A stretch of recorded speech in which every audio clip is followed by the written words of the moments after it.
Coucou les bouts de chou! Et si on lisait une histoire? Aujourd'hui, je vous propose une histoire Les Monsieur Madame qui s'intitule Les Monsieur Madame font des crêpes. Aujourd'hui, Madame Boute-en-Train lançait le festival des crêpes. Elle avait tout organisé elle-même. Le premier événement de la journée était un cours de cuisine. La recette des crêpes est très simple, commença Madame Boute-en-Train. Pour faire la pâte, vous devez verser dans un bol des œufs, du lait et de la farine. Tous ses amis suivirent ses instructions. Ou du moins, ils essayèrent de les suivre. Mais Madame Follette se mélangeait les pinceaux autant que sa pâte. Je ne crois pas que cet ingrédient fasse partie de la recette. Ensuite, prenez un fouet et mélangez énergiquement les ingrédients, indiqua Madame Boute-en-Train. Monsieur Costaud fouettait sa pâte très vigoureusement, à l'inverse de Monsieur Endormi, qui ne fouettait pas du tout. Sa pâte ne risquait pas d'être prête rapidement. Monsieur Chatouille entortilla son brin en un tire-bouchon serré et mélangea parfaitement sa pâte en le déroulant et l'enroulant. Ce qui laissait son autre bras libre. Libre de se faufiler de l'autre côté de la cuisine et de chatouiller Madame Boute-en-Train. Versez une louche de pâte dans une poêle à crêpes, continua Madame Boute-en-Train. Madame Proprette s'exécuta avec beaucoup d'application, contrairement à Monsieur Maladroit qui renversa la pâte sur le sol. Bien sûr, Madame Malchance glissa dans la flaque. Son bol vola dans les airs et Madame Malchance fut recouverte de pâte. Surprise, elle fit tomber les œufs de la table. Sur la tête de Monsieur Petit.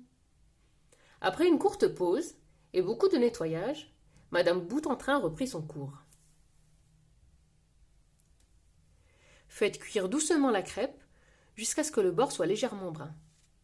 Tout le monde suivit les consignes de Madame Boute-en-Train et les crêpes cuisaient bien. Enfin, c'est ce qu'il semblait.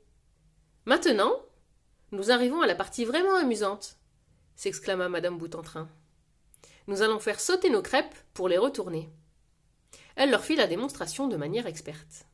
C'est à ce moment-là que Monsieur Étourdi découvrit qu'il avait oublié d'allumer sa plaque de cuisson. Sa pâte n'était pas cuite.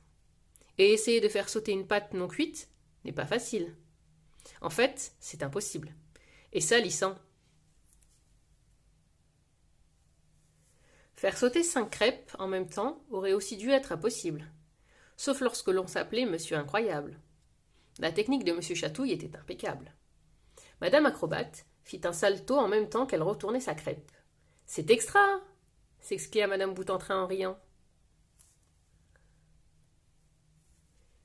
Monsieur Costaud se laissa déborder par son enthousiasme. Il jeta sa crêpe en l'air de toutes ses forces, et elle traversa le plafond. On ne la revit jamais. Monsieur Inquiet, lui, n'osa pas faire sauter sa crêpe. Les crêpes qui avaient survécu au retournement étaient maintenant cuites et prêtes à être garnies. Monsieur Glouton aimait la pâte à tartiner au chocolat. Il en étala une couche bien épaisse. Madame Bonheur prépara une crêpe classique au citron et au sucre. C'est aussi ma préférée. Monsieur Gentil aimait manger sain. Il choisit donc de mettre des fruits frais sur sa crêpe. Madame Beauté mit du caviar et servit sa crêpe sur une assiette en or. Monsieur Sale versa du sirop d'érable partout.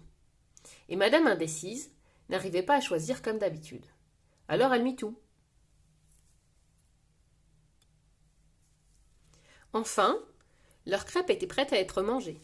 « C'est amusant de faire des crêpes, n'est-ce pas ?» demanda Madame Boute-en-Train. « Pas aussi amusant que de les manger, » répondit Monsieur Glouton, avec un grand sourire. Ce fut un délicieux déjeuner. Les crêpes furent englouties en un instant. Toutes, sauf celle de Monsieur Farceur. Madame Courage fut la seule assez courageuse pour goûter sa crêpe au piment. Heureusement, Monsieur Neige vint à la rescousse avec sa crème glacée à la menthe. Après le déjeuner, Madame Boute-en-Train avait organisé la course du festival des crêpes. Tout le monde s'aligna sur la ligne de départ avec une poêle et une crêpe. Enfin, pas tout le monde. Monsieur Étonnant n'avait pas de poêle à crêpes, ni de crêpes. Et Monsieur Farfelu s'était présenté à la mauvaise course. tout comme monsieur Méli-Mélo. Les règles de la course étaient simples. La première poêle à crêpes à franchir la ligne d'arrivée remporterait la course. Et pendant la course, il était obligatoire de retourner sa crêpe au moins 3 fois sans la faire tomber. Monsieur Malchance n'avait aucune chance de gagner. Monsieur Pressé était l'un des favoris, mais il courut si vite que sa crêpe s'envola sur son visage. Il manqua le virage du circuit et plongea directement dans l'étang du village. Splash! Ce qui semblait être une course facile au premier abord s'avéra finalement très difficile. Monsieur Curieux fut gêné par son nez au moment de retourner sa crêpe. Monsieur Gentil était tellement poli qu'il laissa passer tout le monde devant lui. Madame Vitefait était très rapide, mais très mauvaise pour retourner sa crêpe. Monsieur Lent était un très bon lanceur de crêpes, mais trop lent. Et monsieur Chatouille s'empêtra dans ses bras pendant la course. À l'approche de la ligne d'arrivée, on ne distinguait rien d'autre qu'un méli-mélo de poêle à crêpes et de jambes. Qui allait gagner?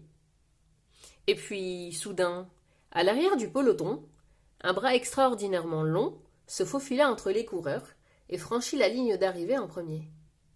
Monsieur Chatouille avait remporté la course.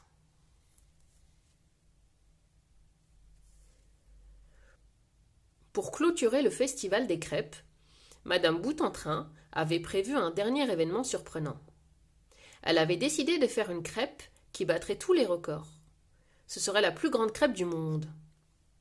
Plus tôt dans la semaine, elle avait demandé à Madame Invention de fabriquer une poêle à crêpes géante. Cela ne ressemblait pas à ce que Monsieur Farfelu avait imaginé.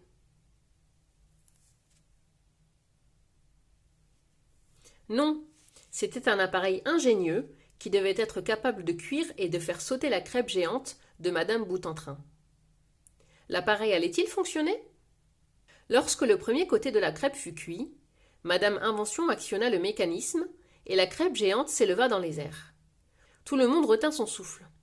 La crêpe géante ondula et se retourna. Tout le monde hoqueta. La crêpe géante redescendit et atterrit proprement sur la tête de Monsieur Grand. Et tout le monde gémit. Mais tout n'était pas perdu. Les bras extraordinairement longs de Monsieur Chatouille vinrent à la rescousse. D'un mouvement de poignet, il fit sauter la crêpe de la tête de Monsieur Grand jusque dans la poêle où elle finit de cuire à la perfection. La plus grande crêpe du monde. Et il fallut les bras les plus longs du monde pour la découper et servir une part à chacun. Et voilà les bouts de chou, c'est fini. Si vous avez aimé, n'hésitez pas à vous abonner et à partager. Et en attendant de nouvelles aventures, il y a plein d'autres lectures sur la chaîne. À bientôt pour de nouvelles histoires.